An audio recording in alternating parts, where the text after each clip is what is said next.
I have been a very busy girl today. Very busy. I don't know if I'm going to the races with Howie tomorrow or not, but we'll talk about that on Life with the Wolfies on our live stream at 8 o'clock over there. Talk about that on. I'm just going to give everybody a chance to come in while I look after a few things here.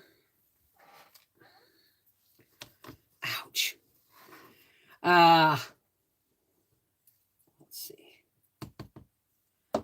Don't worry about a thing. I am physically doing much better. However, getting in and out of the coach may change that. So I don't know. I'm going to try getting in and out of the coach tonight. And if I can, without too much horrendous pain, I will be going to the races this weekend. If I cannot get in and out of the coach without too much horrendous pain, then I won't be going anywhere, right? Oh, excuse me.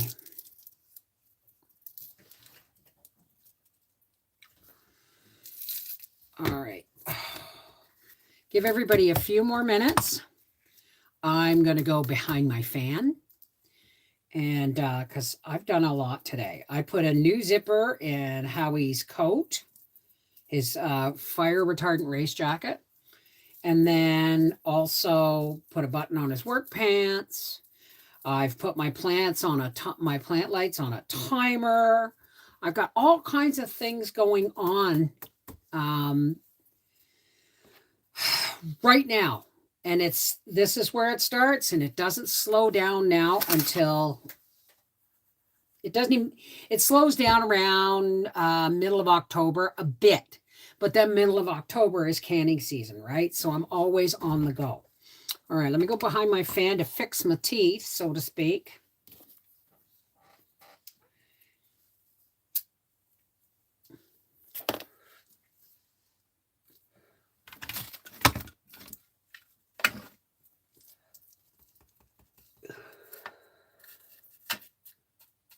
All righty.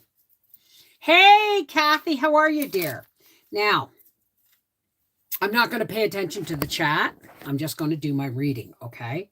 And this is going in its own playlist under Little House Live, Banks of Plum Creek, okay? Excuse me. So, welcome to Little House Live, day 4. And we are on chapter 9.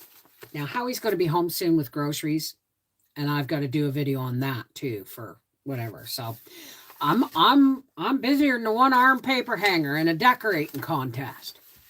All right, chapter 9. Grasshopper weather. Now, plums were ripening in the wild plum thickets all along Plum Creek.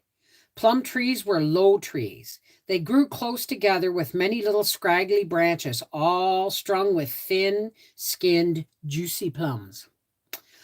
Around them, the air was sweet and sleepy, and wings hummed. Pa was plowing all the land across the creek where he had cut the hay. Early before the sun came up, when Laura was sent to drive... Sorry, guys, give me a second.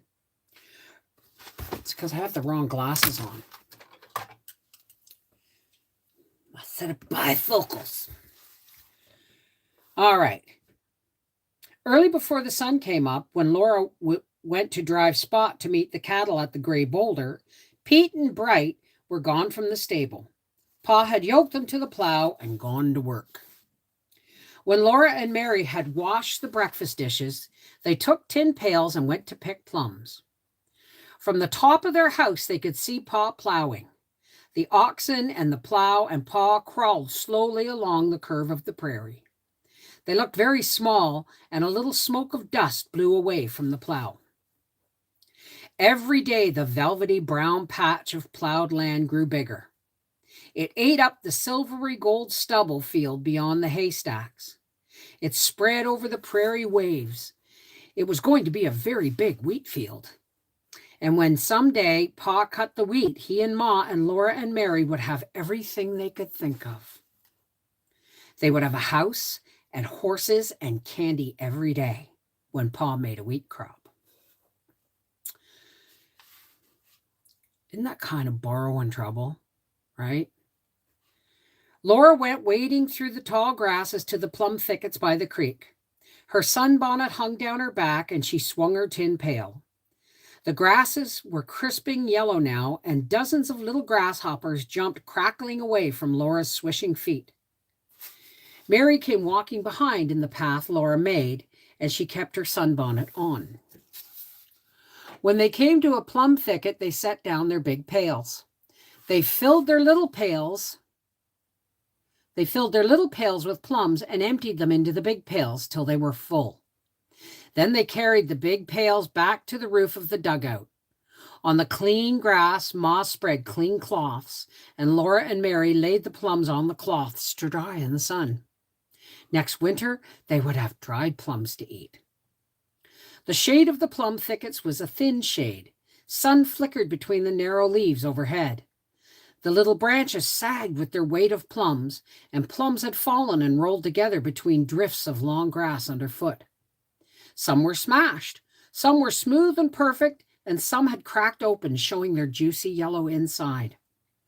Bees and hornets stood thick along the cracks, sucking up the juices with all their might. Their scaly tails wiggled with joy. They were too busy and too happy to sting. When Laura poked them with a blade of grass, they only moved a step and did not stop sucking up the good plum juice. Laura put all the good plums in her pail, but she flicked the hornets off the cracked plums with her fingernail and quickly popped the plum into her mouth. I love that girl. It was sweet and warm and juicy. The hornets buzzed around her in dismay. They did not know what become of their plum, but in a minute they pushed into the crowd, sucking at another one. I declare you eat more plums than you pick up, Mary said. I don't either any such thing, contradicted Laura. I pick up every plum I eat. You know very well what I mean, Mary said crossly. You just play around while I work. But Laura filled her big pail as quickly as Mary filled hers. Mary was cross because she would rather sew or read than pick plums. But Laura hated to sit still. She liked picking plums. She liked to shake the trees. You must know exactly how to shake a plum tree. If you shake it too hard, the green plums fall off. The green plums fall, and that wastes them. If you shake it too softly, you do not get all the ripe plums. In the night, they will fall, and some will smash and be wasted. Laura learned exactly how to shake a plum tree. She held its scaling rough bowl and shook it one quick, gentle shake. Every plum swung on its stem, and all around her they fell pattering.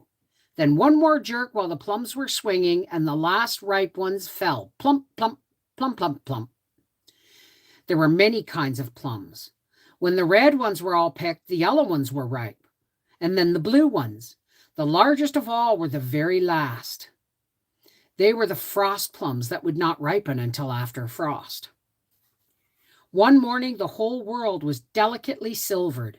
Every blade of grass was silvery, and the path had a thin sheen. It was hot like fire under Laura's bare feet, and they left dark footprints in it. The air was cold in her nose, and her breath steamed. So did Spot's. When the sun came up, the whole prairie sparkled. Millions of tiny, tiny sparks of color blazed on the grasses.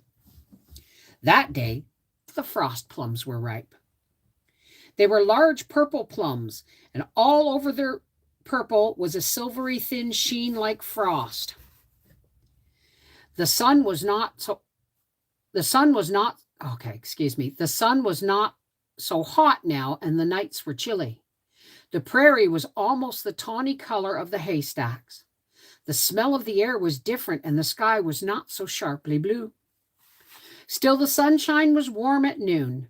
There was no rain and no more frosts. It was almost Thanksgiving time, and there was no snow. Now, in the United States, Thanksgiving is in November, remember? I don't know what to make of it, Pa said. I never saw weather like this. Nelson says it's the old timers call it grasshopper weather. Whatever do they mean? Whatever do they mean by that? Ma asked. Pa shook his head. You can't prove it by me. Grasshopper weather was what Nelson said. I couldn't make out what he meant by it.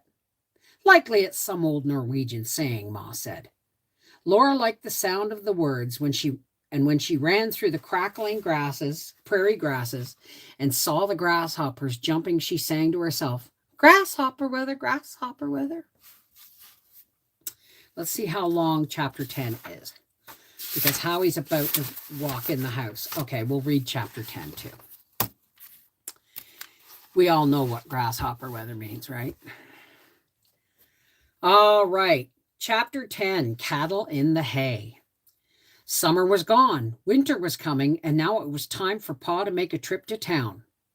Here in Minnesota, town was so near that Pa would be gone only one day, and Ma was going with him.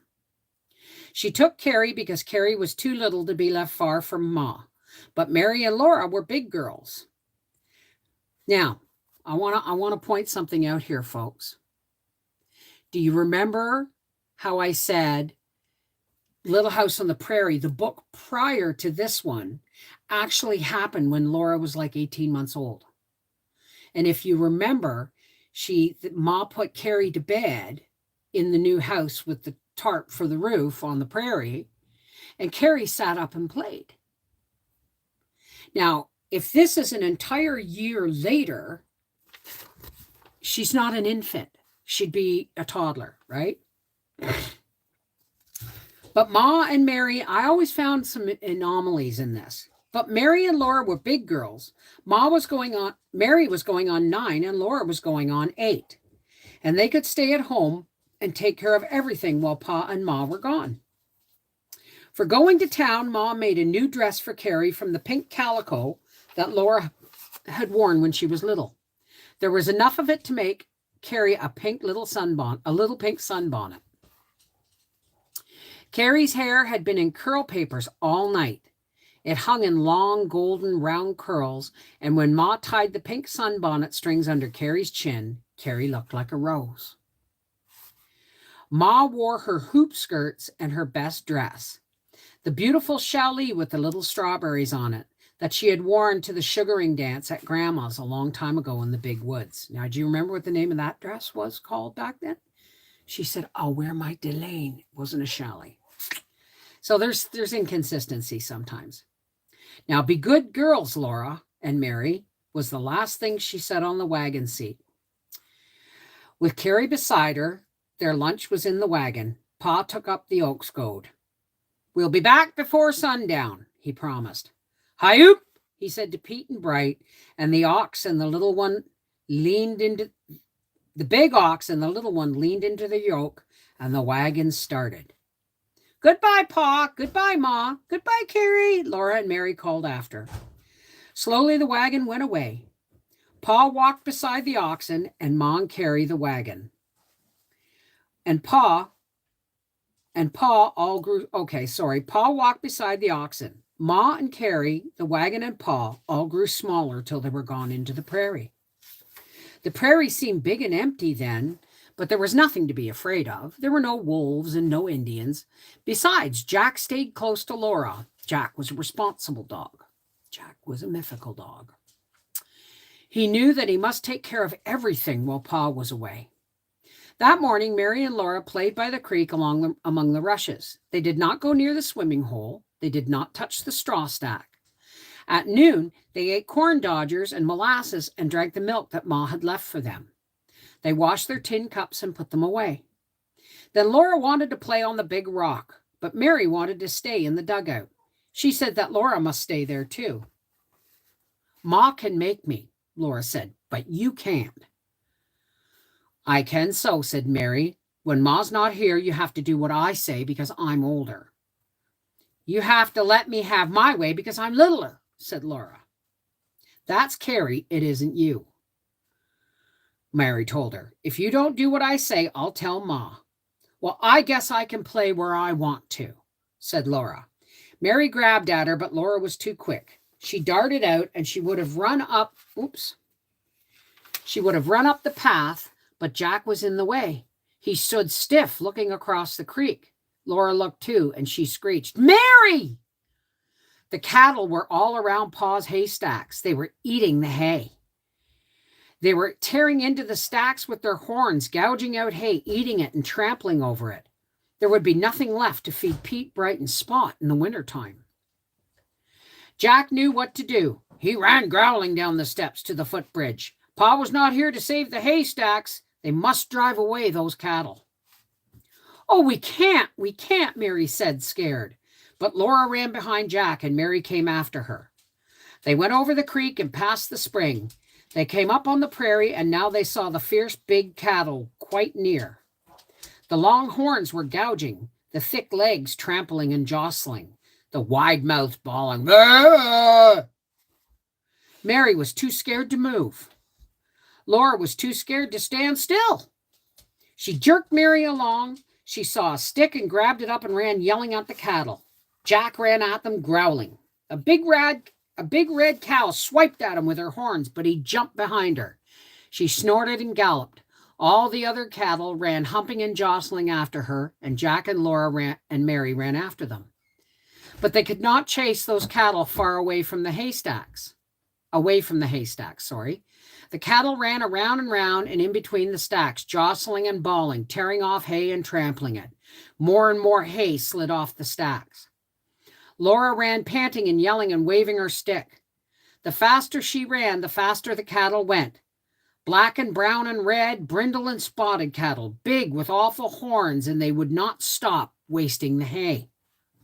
Some tried to climb over the toppling stacks. Laura was hot and dizzy. Her hair unbraided and blue in her eyes. Her throat was rough from yelling, but she kept on yelling, running and waving her stick. She was too scared to hit one of those big horned cows. More and more hay kept coming down faster and faster. They trampled over it.